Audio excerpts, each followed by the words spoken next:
Welcome to smart Sandhya interior. இப்போ இந்த video நம்ம எதை பற்றி பார்க்க போகிறோம்னா, நம்மளுடைய Jameson SPC UPVC PVC material நம்ம வந்து இன்டீரியர் ஒர்க் பண்ணி கொடுத்துட்ருக்கோம். இது வந்து பார்த்திங்கன்னா நம்மளுடைய ஃபர்ஸ்ட் ப்ராஜெக்ட்டு. நம்மளுடைய ஜாம்சன் எஸ்பிசியோட டிஸ்ட்ரிபியூட்டர் வந்து சென்னையில் எடுத்திருக்கோம். இதுதான் நம்மளுடைய டிஸ்ட்ரிபியூட்டர் எடுத்து ஃபஸ்ட்டு ப்ராஜெக்ட் வந்து நம்ம ஒரு 600 ஸ்கொயர் ஃபீட்டில் 2 பிஹெச்கில் ஃபுல் இன்டீரியர் ஒர்க் பண்ணியிருக்கோம். இந்த சைட் எங்கே ஒர்க் பண்ணியிருக்கோம் பார்த்தீங்க அப்படின்னாக்கா, மாதவரத்தில் ஒர்க் பண்ணியிருக்கோம். சென்னை மாதவரத்தில் வந்து இந்த ஒர்க்கை வந்து கம்ப்ளீட் பண்ணியிருக்கோம். டோட்டலாக எஸ்பிசி மெட்டீரியல் ஒர்க்கை வந்து கம்ப்ளீட் பண்ணியிருக்கோம்.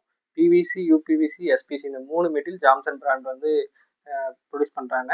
அந்த மெட்டீரியல் வந்து பார்த்தீங்கன்னா நம்ம எஸ்பிசியில் டோட்டலாக ஒர்க்கை வந்து கம்ப்ளீட் பண்ணியிருக்கோம். ஜாம்சன் எஸ்பிசி தான் ஃபஸ்ட்டு லான்ச் பண்ணியிருக்காங்க. எஸ்பிசி மெட்டீரியல் லோக்கலில் எங்கேயுமே கிடைக்காது. இந்த மெட்டீரியல் வந்து எங்கே ஒர்க் எடுக்கிறாங்க பார்த்தீங்க அப்படின்னா, இம்போர்ட் பண்ணுறாங்க. வியட்நாம்லேருந்து இம்போர்ட் பண்ணி ஒர்க் பண்ணி கொடுத்துட்ருக்காங்க. இது வந்து 11 கிலோ ஹெவி மெட்டீரியலோட ஒர்க் பண்ணி கொடுத்துட்ருக்காங்க. இதோட டோர் வெயிட் வந்து பார்த்தீங்கன்னா 22க்கு 84 சைஸில் 11 கிலோ வெயிட் வரும் உங்களுக்கு. இந்த பேனல் சைஸ் வந்து பார்த்தீங்கன்னா 4 சைஸில் பேனல் சைஸ் கொடுக்குறாங்க. ஸோ எதுக்காகன்னா, நம்மளுடைய சைடு பேனலை வந்து கட் பண்ணாத ஒர்க் பண்ணணும். இந்த எஸ்பிசியோட அட்வான்ஸ் ஆப்ஷன் என்னன்னு பார்த்தீங்கன்னா, சைடு பேனலை கட் பண்ண மாட்டோம்.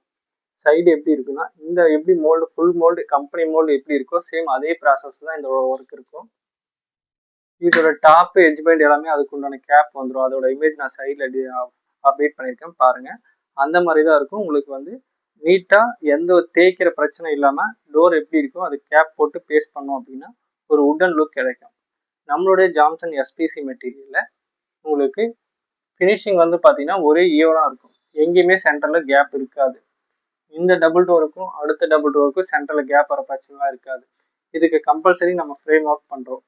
ஃப்ரேம் ஒர்க் வந்து உள்ளே போயிடும். வெளியே அவுட்ரு வந்து பார்த்தீங்கன்னா ஒரு உட்டன் லுக்கில் இருக்கும். மேலே வந்து பார்த்தீங்கன்னா நம்ம வந்து ஹேண்டில்ஸ் இல்லாமல் பண்ணி கொடுத்துருக்கோம். இந்த வீட்டில் ஹேண்டில் இல்லாமல் வேணும்னு கேட்டிருந்தாங்க. ஸோ அதுக்கேற்ற மாதிரி மேக் பண்ணோம். ஆல்ரெடி கடப்பக்கல் வச்சுருந்தாங்க. நம்ம ஜஸ்ட் ஃப்ரண்ட் க்ளோஸ் மட்டும் பண்ணிவிட்டு ஒயிட் பேஸில் கிளாஸி ஒயிட்டில் மேக் பண்ணிவிட்டு கோல்டு வந்து நம்ம சில்வர் வந்து கொடுத்துருக்கோம். கோல்டு பீடிங் கொடுத்து இது வந்து கம்ப்ளீட் பண்ணி கொடுத்துருக்கோம். ஜாம்சன் பிராண்டுக்கு வந்து 20 வருஷம் வாரண்டி இருக்குது. கலர் ஃபேட் ஆகுறது, பெண்ட் ஆகுறது, தானாக பிரேக் ஆகுறது, இதுக்கு எல்லாத்துக்குமே 20 வருஷம் வாரண்டி இருக்குது. Jameson SPC material 15 colour default colour வரும். அது இல்லாமல் நீங்கள் புது கலர் வேணும்னாலும் பண்ணிக்கலாம். ஸோ அந்த மாதிரி ஆப்ஷன் நிறையவே இருக்குது. ஜாம்சன் பிராண்டில் கலர் ஆப்ஷன் கண்டிப்பாக இருக்குது. ஆனால் நீங்கள் வேறு மெட்டீரியல் எதில் சர்ச் பண்ணி பார்த்தாலும் ஒரு 10 கலர் 15 கலர் தான் இருக்கும். அதில் நீங்கள் ஏதாவது ஒன்று செலக்ட் பண்ணுற மாதிரி தான் இருக்கும்.